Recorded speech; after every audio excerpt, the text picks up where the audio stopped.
What's up everyone, Mike here from The Art of Guitar, here to address a question that I had from a subscriber today.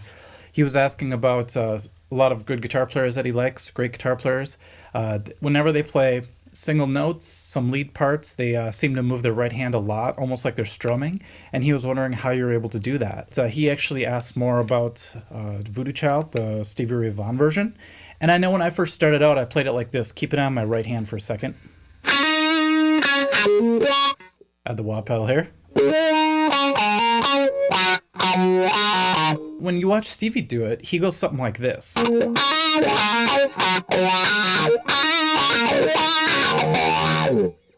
So you see how much my right hand's moving? It's almost like I'm strumming. And I realized that when I was able to do that finally, that my lead lines had a lot more power to them, and everything I played just had a little bit more impact, a little more punch to them. So, I started doing that with Purple Haze too.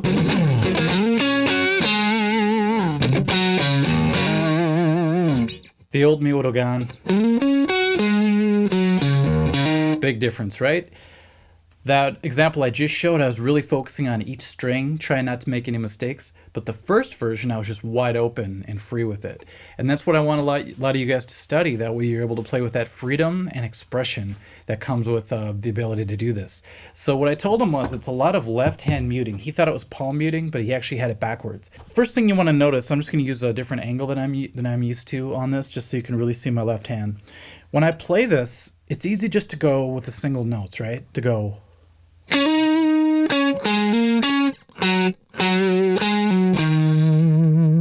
That's pretty cool, cut and dry, just one note at a time.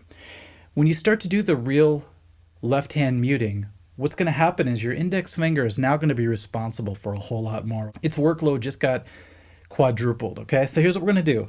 We're going to still play this notes. By the way, this is the 3rd string, 7th fret. This is going to be D.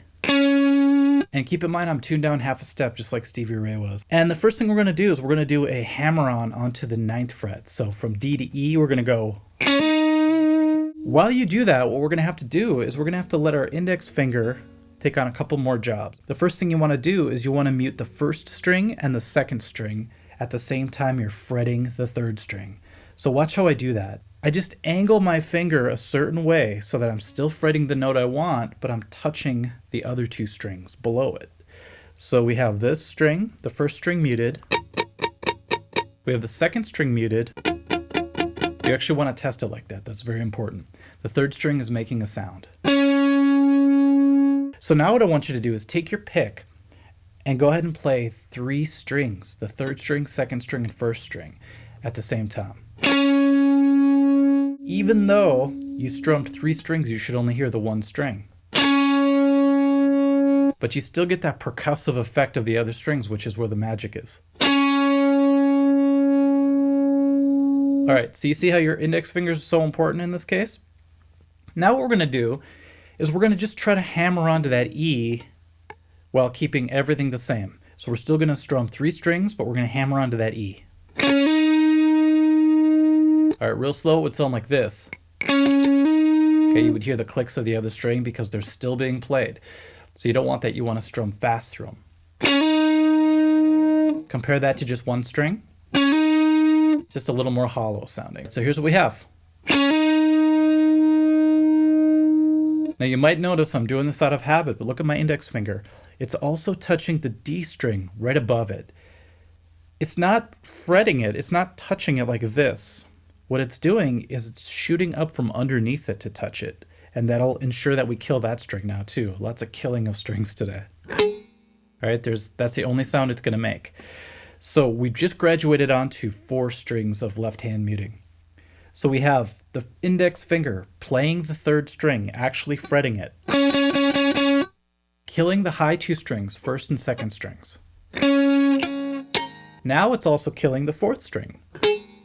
So now we have 3 dead strings and 1 live string, all with 1 finger. So that's the 2nd phase. Add that 4th string, dead 4th string.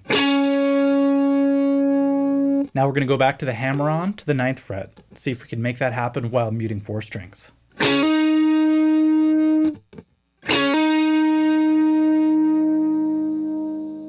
going to do one more thing now. we're going to actually get our thumb involved. Because now what we need to do is we need to mute the 5th string and the 6th string. So every string's going to be muted now except for that 3rd string, which is live because we need it for the notes. So in order to do that, we have to go back to our index finger doing most of the work. So doing all the work here. The thumb has to come over the top, and this is where a lot of people kind of go, oh, I can't do that. My thumb doesn't do this reach over action. Sometimes people aren't bringing their hand up high enough to do it. They just leave it back here and expect their thumb to wrap around. That's not going to work. Sometimes you have to adjust it a little bit. It's not always easy. Hendrix had some really crazy techniques. So once you have that idea down, we're going to bring our thumb over the top, touch the 6th string and the 5th string, and now those should be dead. Okay, I got a couple more dead strings. These are fat strings, so it really adds to that percussive sound when you do end up using it. So now we have dead 6th string, dead 5th, dead 4th, live 3rd, dead 2nd, and dead 1st. All right, so now that I have that, dead, dead, dead, live, dead, dead, I'm going to go ahead and strum through all 6 strings, hoping just that one string comes through. Okay, I got a little extra noise there. I'm just going to reconfigure. There we go. Much better. Take a close look at the left hand there, what it's doing.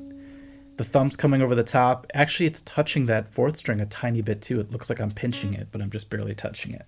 So we're getting a little bit of double duty on that string. All right, you might get a little harmonic here and there. It's kind of cool, actually. It's a little bit of a Kurt Cobain thing going on. Now what we're going to do is we're going to hammer on that ring finger here. So we're going to go like this. If I do it slow enough, you hear it sounds like a rake. But you speed it up, it just becomes one strong hit. So don't stop practicing slowly until you could do what I just did first.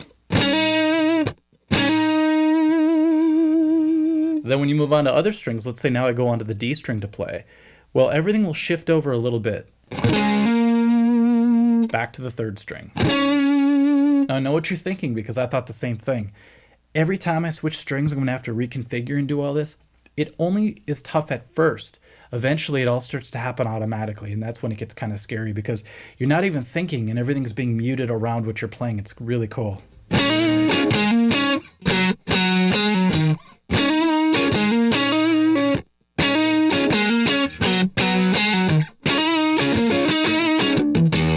So really get left hand muting in there and see if it improves your playing. And let me know in the comments if you have any other questions. I'll try to address them if I have time. Okay, thanks guys. See ya.